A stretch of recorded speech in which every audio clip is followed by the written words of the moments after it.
Good morning. Let's build us a handle for our Reuben's big kidney slicer. I said liver slicer the other day. I meant to say kidney. I forgot the German word for it, but okay, we're going to rough this handle out. Purple heart. And we're going to go with a traditional Bowie style handle, a coffin handle. Traced one out on a piece of cardboard. It will actually won't be quite this big. I'll trim it down as we go a little bit. It's gonna look like that. And then we're gonna do something very fancy in the end, involving this, and we'll see that here in just a little bit. All right, and we'll trace this, get it to the size I want, then I'll transfer it to the other slab up here. Just got that there to keep it level for right now.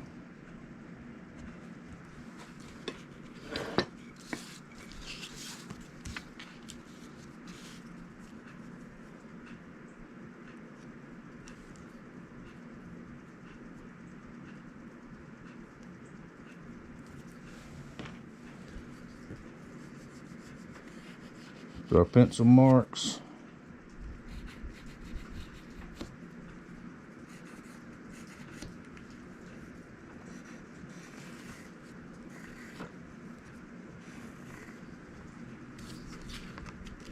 All right, to the bandsaw we go. Okay, here's our handle roughed out is what I'm trying to say. Now, I know it looks big. It is big. It's sort of comfortable for me, but remember, this is for a very big guy. His hands are twice as big as mine. So I'm quite sure it'll be comfortable for him. Now, trace the outline of the tang. Now, we've got to put a spacer here to take up this. It's about 1/8 of an inch here. I'm going to find a light color wood. I've got some ash over there. I think it'll work just fine.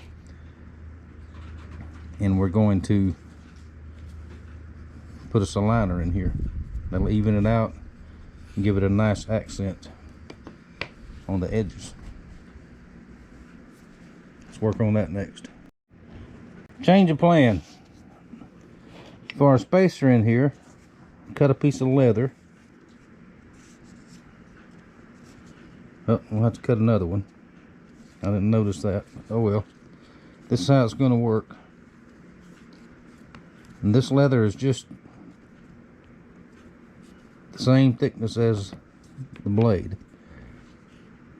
And what that'll do is take that space up and look really nice, I think. That's a more traditional way to do it anyway, I think. Back at the old knife makers back in the day, they didn't have a lot to work with like we do today, so let's use some natural material. Alright, that's what it's going to look like after I cut a new one. Alright, I forgot to turn the camera on to show you, but I've got the leather epoxy to that one handle scale. Now, before we go any further, I'm going to go ahead and do some shaping on the guard and go ahead and get it polished and attached to the blade, because once it goes on, it's going to be really hard to polish the back side of it especially. So we'll go ahead and do that now. Just a matter of a little grinding and getting over on the buffer and polishing it up. We'll see it here in just a minute.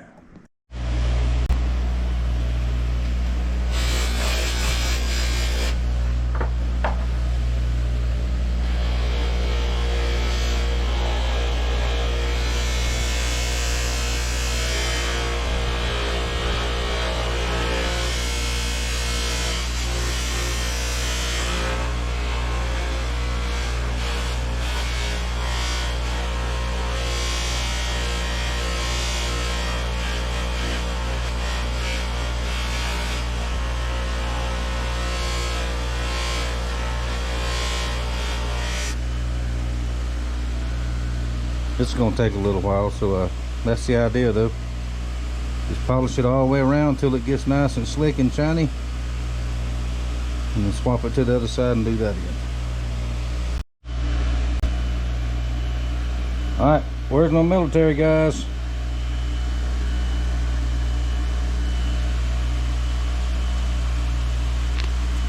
You smell that brasso.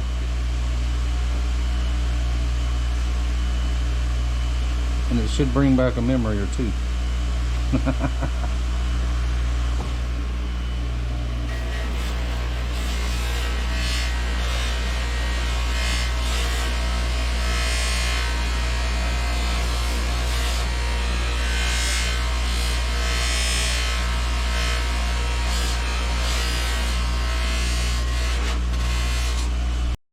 Alright, let's get back to the handle. Our epoxy has dried good enough with our leather spacer in there.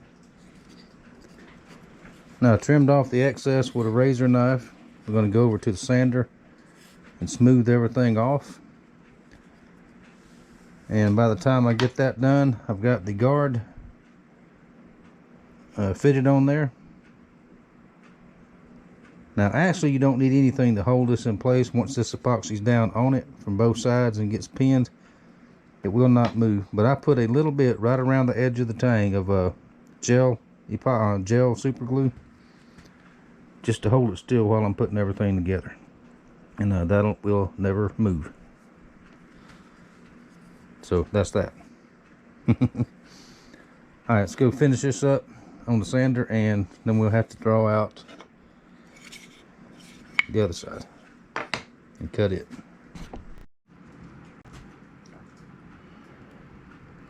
Okay, so let's get this side fastened. Mix up our epoxy real good.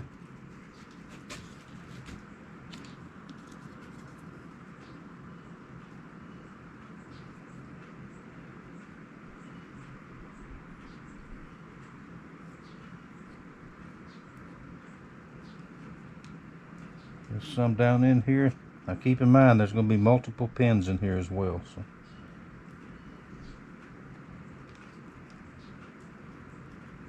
very, very strong when it's done. Okay, now we're going to put just a little bit on the ends. I've already test fitted this, a good tight fit against the handle.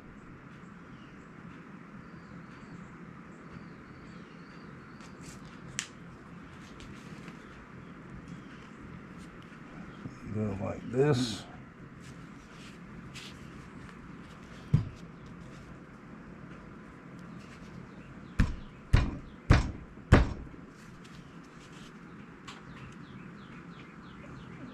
There's a good fit right there. A little bit's coming out. We'll clean that up.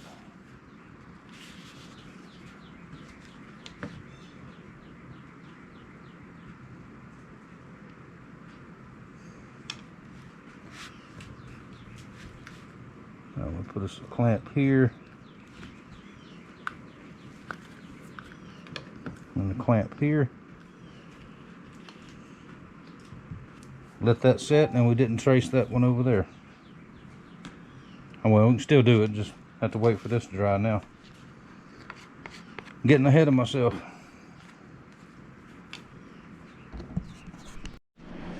Alrighty, here we go. Got it on there. It has dried. Now these holes are for the main pins. These are 5/32, I believe. Now I'm going to drill some holes here for some 3/32 pins, which will help it hold it together, and it will also make it look really nice. And here I'll drill a let's see what size, 5/16 for a bigger lanyard loop. And then I've got it marked out to where we'll do something up here, and I'll start shaping the edges, round them over some once I get the pins in and set. Now taped up the guard to try to keep from scratching it up any. Put another layer of tape on it before I start sanding the actual handle. So there we go. Let me get it drilled and then we'll start cutting pins.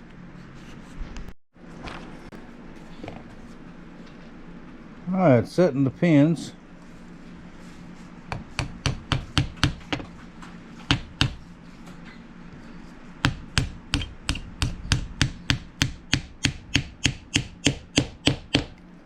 To get them all set, we'll drive them through just a little bit more and then peen them all down good.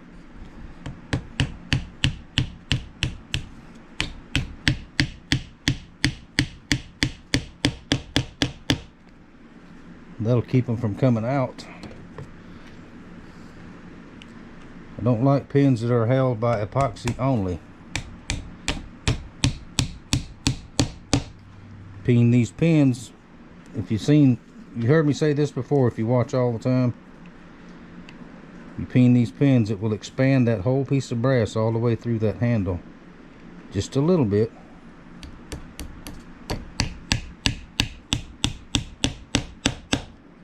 Then you have a good friction fit. Same with these big ones here.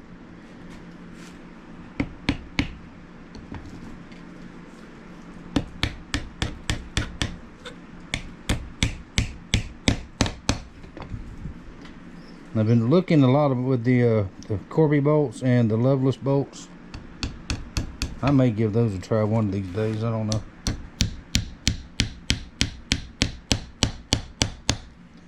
Hard to quit doing something that works. Okay, we'll put this one in after we get done with these. Now we'll turn our anvils. We got our little hardy hole there.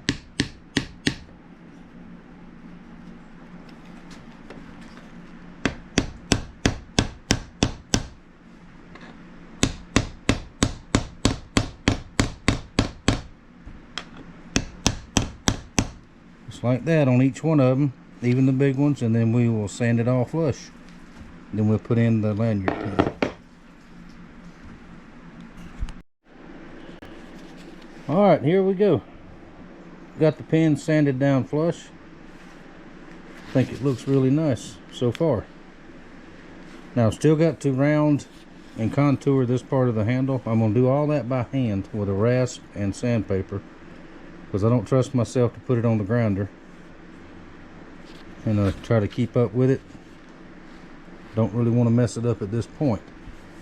Now, before I do that, the fancy thing I said I was going to do. I'm going to take this brass. Now, this is an 1/8 inch solid brass, almost like shim stock.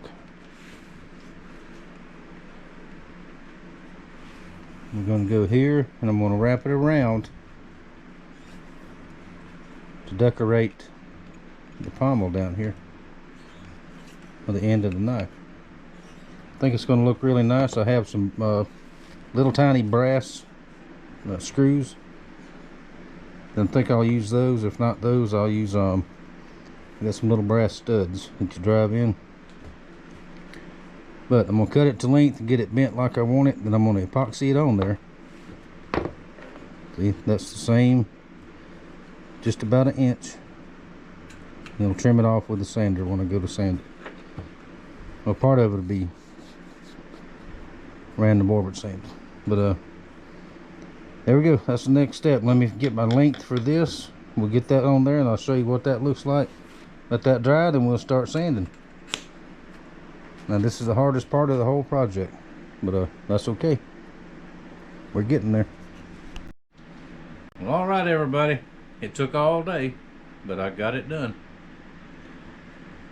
Except for final sharpening and the sheath, the knife is ready. Let's take a look at it. There's the handle. Worked on all day long. Now, this is my version of a coffin style handle. Traditional Bowie knife handle. Got the brass guard wrapped around the top there.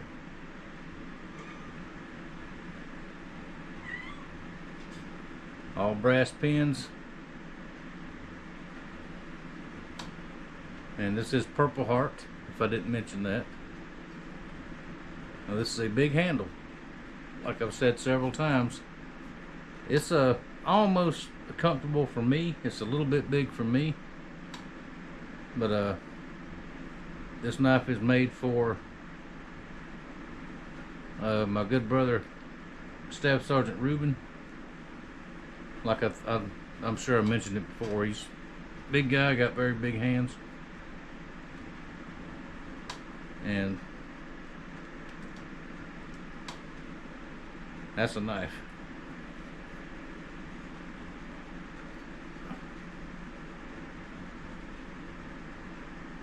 There it is. Alabama Damascus.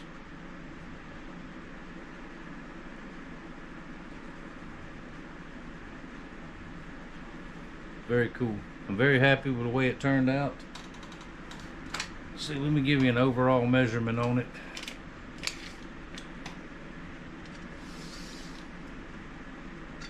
"17 inches overall." See, the blade is 2 3/4 at the widest. So there we go. And I do have a pattern made for this, so I can make you one like this if you want. I also have a pattern for the last big Bowie, Damascus Bowie I made, if you would like one of those. Now these are not inexpensive. This knife right here with the sheath, and I've got to design the sheath tomorrow. I'm not quite sure what I'm going to do yet, but I did get my leather shipment in, so I got plenty of leather. These knives will run between $550 and $600 a piece in a Damascus pattern. Now, if you want a carbon steel version, I'll have to add that up because I hadn't made one of those yet, but there you go right there. Really proud of how that handle come out. That's the first time I've tried to wrap it with brass like that, and I think it came out very, very nice. So there you go, Reuben. There is your kidney slicer.